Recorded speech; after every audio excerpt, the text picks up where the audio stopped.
Welcome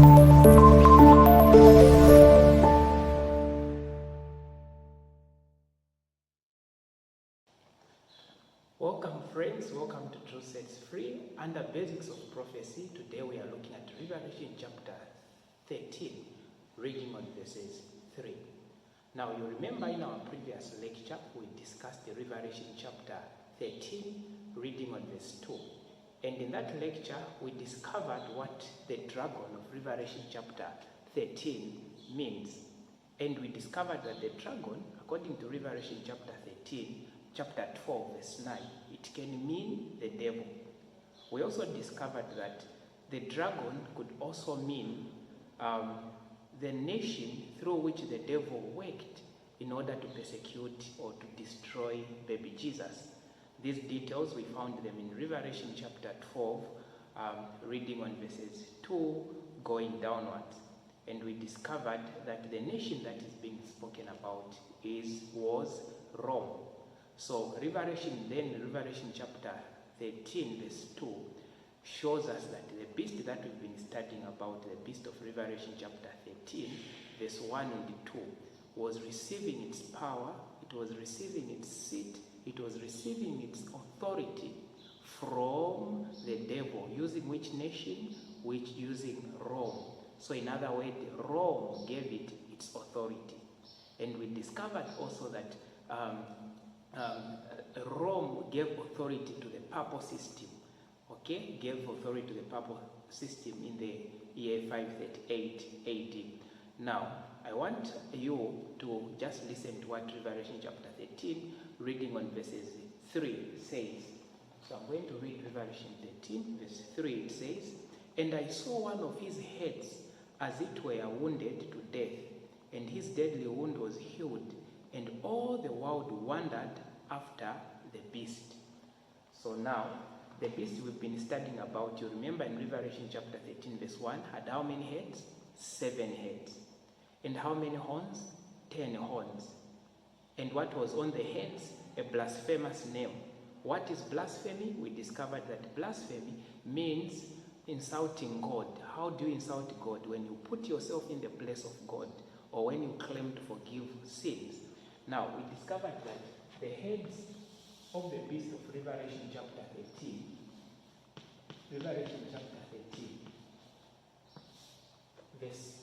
when we look at verse 1, there were 7 heads. It had 7 heads. Now, we are told that of the 7 heads, one of the heads,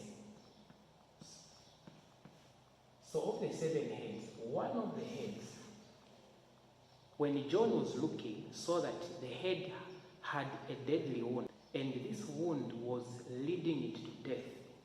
So it was more like this beast was okay, and then it receives the wound, and then this wound seems to lead it to die. But as John beheld, he realized that this wound was healed, and when it was healed, the whole world wondered after the beast. Now let me just remind you, we discovered that the 7 heads of the beast of Revelation chapter 13 represent the kingdoms from the time of Daniel chapter 2, from the time of Babylon up to the last kingdom that is actually going to reign planet Earth before Christ comes.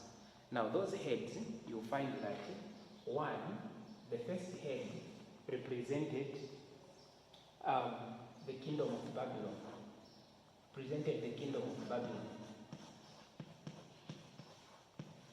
The second head represented the kingdom of the Medes and the Persians.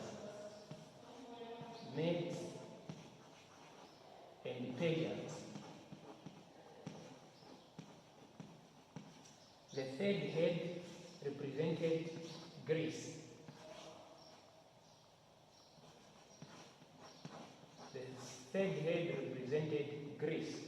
The fourth head represented pagan Rome.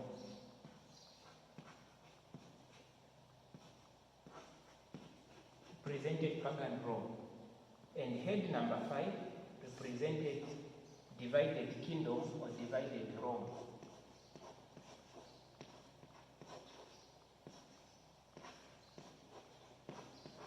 divided Rome. And then head number 6, it represented Papal Rome.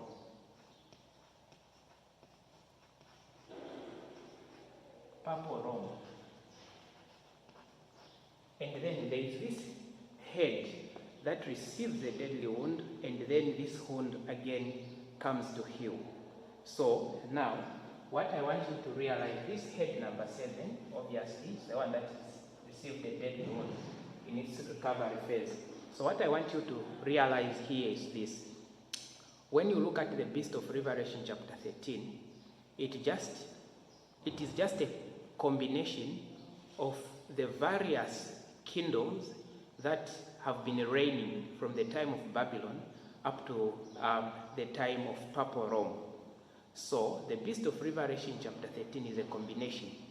It is showing us the various kingdoms that will reign the world.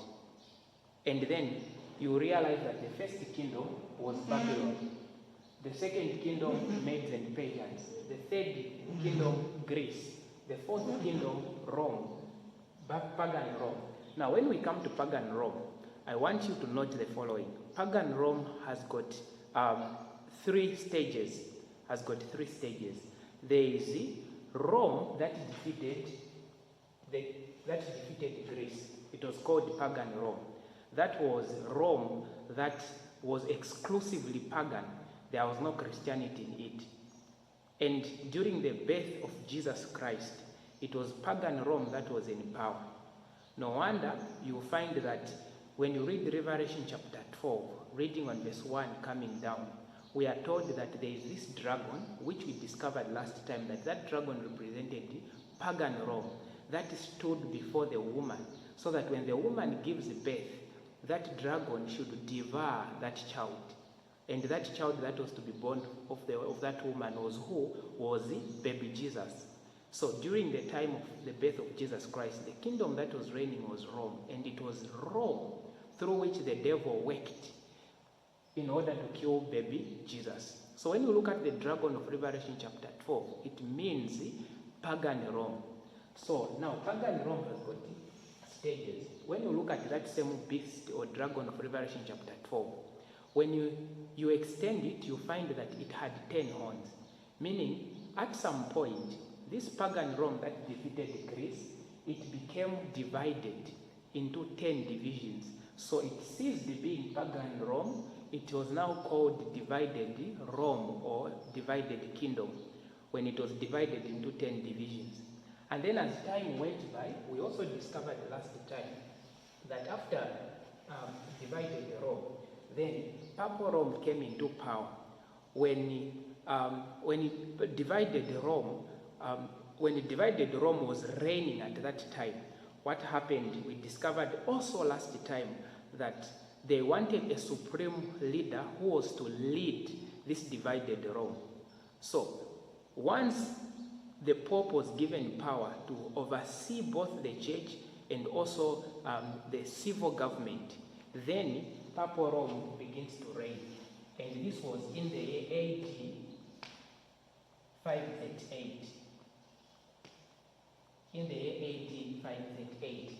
So when divided Rome lost its power, the power was given to the Pope of Rome, who started ruling, and Rome in that stage was now called Papal Rome. In the year AD 538 marks the beginning of what we know as the Dark Ages, because it's between 538 and 1798 where the Pope had brought the state and the church together. So you remember, during Papal Rome, it was a religious leader who was chosen to oversee the church and the state. So now when you bring the church and the state together, there is a problem there. You are going to bring about persecution. Why? Because if I don't follow what the church tells me, because there is a union between the church and the state, instead of the church disciplining me, it is the civil government that is going to discipline me. Let me give you an example. If today I violate one of the traditions of the church, let me say I don't go to church on Saturday or I don't go to church on Sunday. Instead of the church disciplining me, because the church and the state are united, violating a tradition, a church law or rule will result in the police arresting me. So that's what was happening when the Pope was reigning. If you violate the traditions or the dogmas of the church, the one who was to arrest you was the government. So he would command the police to arrest you instead of going through the board of elders or board of bishops. So that's what was happening in the Dark Ages. So he reigned from 538 to 1798. When you look at the years in between, that is 1,260 years. That is known as the period of the Dark Ages. When 1798 came, because the Pope, you remember, used to use the state to enforce his dogmas or his teachings, the same state, France, under the leadership of Napoleon, sent an army general called Berthier to arrest the Pope because of the various injustices and crimes that he had committed. So you'll see, the Pope used to use the state to enforce his dogmas. The same state now was used, or the same state is the one that came to arrest him in the year 1798. And that marks the receiving of the deadly wound. So receiving the deadly wound means that the Pope, who was using the state to persecute Christians, telling the police to arrest, the same state came now and arrested him. So he lost that power that he had to tell the government to arrest people who were not going or who are not in line with what he wanted. So when that power was stripped from him, he received the deadly wound. He could not now impose his dogmas. Okay, that is in the year 1798. But then the Bible tells us that this deadly wound will heal. Why? Because the Pope again is going to receive that power at some point. Right now, he has not yet fully received that power. No wonder he cannot do certain things. But prophecy tells us that a period is coming when he's going to receive that full power again, and he'll be able to dictate, will be able to control the various governments. All the nations are going to wander after the beast. In short, that civil power will be given back to him. He'll be able to use the government to arrest those who go against what he wants or what he's going to direct. And America is going to participate in giving back the power to the papas, the power that was stripped from him in the year 1798. That deadly wound, we've seen it has already started healing. We are seeing all presidents have to go to the papas before they are ushered, before they can start even reigning their nations, once they are ushered in government. So we are seeing this happening, and you've always heard me talk about America. America has got a huge role to play, and we must put our eyes on it, because it is going to play a huge role in fulfilling the biblical prophecies that are yet to be fulfilled, and that will be giving back the power to the Pope. And the Dark Ages again will come. Whenever you combine church and state, what happens? There is persecution. May the good Lord bless you, even as you join us next time on Basics of Prophecy on True Sets